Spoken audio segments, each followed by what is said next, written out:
नमस्कार, आप भारत लाइव देख रहे हैं। लोजपा में विरासत की जंग को लेकर चाचा भतीजे में ठन गई है। दोनों चाहते हैं कि पार्टी पर पहला अधिकार मेरा हो। इसको लेकर तमाम तरह की बातें चल रही है, लेकिन चिराग पासवान ने एक बड़ा खुलासा कर दिया है। चिराग पासवान ने एक अखबार से बातचीत करते हुए कहा कि हमने जो फैसला लिया था वो भाजपा को बता कर लिया था। यानी कहीं ना कहीं एनडीए गठबंधन में नीतीश कुमार को छोड़कर उन्होंने सभी दलों को, खासकर बीजेपी को बता दिया था कि जिस तरीके से वो फैसला लेने जा रहे हैं ये सही है या नहीं। बीजेपी ने भी, आपने सुना होगा, चुनाव के वक्त लोजपा ही भाजपा है का नारा बहुत जगह लगाया गया। लोजपा ने यह भी क्लियर कर दिया था कि भाजपा के 6 सीट छोड़कर बाकी सभी जगहों पर लोजपा चुनाव नहीं लड़ेगी। यानी नीतीश जदयू जहाँ जहाँ चुनाव लड़ेगी वहाँ लोजपा चुनाव लड़ेगी, लेकिन भाजपा के भी 6 सीटों पर चुनाव लड़ेगी।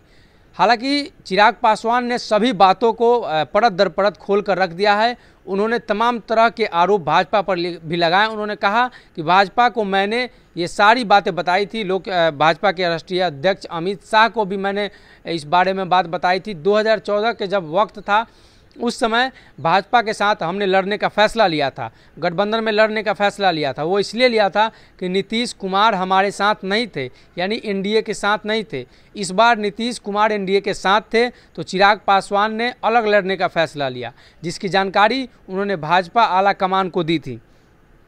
उन्होंने तमाम खुलासे के साथ उन्होंने बताया कि भाजपा से मेरा कोई मतभेद नहीं है।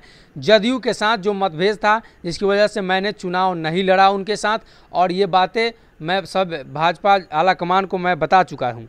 उन्होंने आगे भी कहा कि भाजपा नेताओं ने उनको वोट कटवा के रूप में चुनाव में कहा। भाजपा के कई ऐसे नेता थे जिन्होंने चिराग पासवान को बिहार विधानसभा चुनाव में वोट कटवा कहा था। हालांकि उन्होंने इस बात पर खुलकर बातचीत की कि एनडीए के शीर्ष नेतृत्व के बताने के बाद भाजपा के कुछ नेता मुझे वोट कटवा कहते रहे। इस पर शीर्ष नेतृत्व ने उन पर कोई एक्शन नहीं लिया।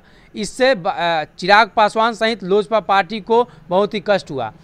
हालांकि इस बात को लेकर सभी की एक ही राय है कि लोजपा जब अलग चुनाव लड़ रही थी तो पशुपति पारस उस समय भी चाहते थे कि एनडीए गठबंधन के साथ चुनाव हो।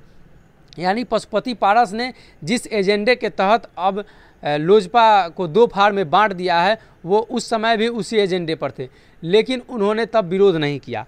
आगे उन्होंने कहा कि लोजपा सांसद चिराग पासवान ने आगे कहा कि जिस तरीके से मैंने भगवा दल का मदद किया और मेरे पिताजी रामविलास पासवान जी हमेशा चट्टान की तरह भाजपा के साथ खड़े रहे। अमित शाह प्रधानमंत्री नरेंद्र मोदी के साथ 2014 से खड़े रहे हैं, लेकिन जिस तरीके से भगवा दल ने मेरा साथ नहीं दिया, कहीं ना कहीं ये कष्टदायक था। बिहार विधानसभा चुनाव में मैंने ये सारी बातें जो आपको बता रहा हूँ, ये सभी बातें मैंने भाजपा के शीर्ष नेतृत्व को बता दिया था, लेकिन इसके बावजूद भी भाजपा अभी मेरा साथ नहीं दे रही है। यानी सीधा सीधा कहें तो उन्होंने भाजपा पर, एनडीए गठबंधन में भाजपा पर आरोप लगा दिया है। उन्होंने कहा है कि सारी जानकारी होने के बाद भाजपा अभी हमारा साथ नहीं दे रही है, तो कहीं ना कहीं इसके पीछे उनका भी छुपा हुआ कोई एजेंडा होगा, या हो सकता है कि नीतीश कुमार से बिहार में वो उनका स्थापित नीतीश कुमार से ज़्यादा ना हो। सीट भले ही बिहार में उनकी ज़्यादा आ चुकी है, लेकिन आज भी वो नीतीश कुमार से बौने साबित होते हैं। कहीं ना कहीं चिराग पासवान ने एनडीए में तमाम तरह के एनडीए गठबंधन में बीजेपी पर तमाम तरह के आरोप लगा दिया है। अब देखना ये होगा कि इस पर एनडीए के शीर्ष नेताओं का इस पर क्या प्रतिक्रिया निकलकर सामने आती है। अगर ये वीडियो पसंद आई और वह बिहार के राजनीति और बिहारियत से सरोकार रखेनी तो सब्सक्राइब बटन दबा के चैनल के सब्सक्राइब कर ली। ओजे एगो घंटी बा, ओकरा बटन दबा देला से कुल सटीक और मारक खबर रुआ मुफ्त में मिल जाई। अगर रुआ पत्रकारिता के हमनी के नया प्रयोग में सहयोग कर चाहतानी तो ज्वाइन बटन दबा दी। पेटीएम नंबर नोट कर ली 9386816700। धन्यवाद।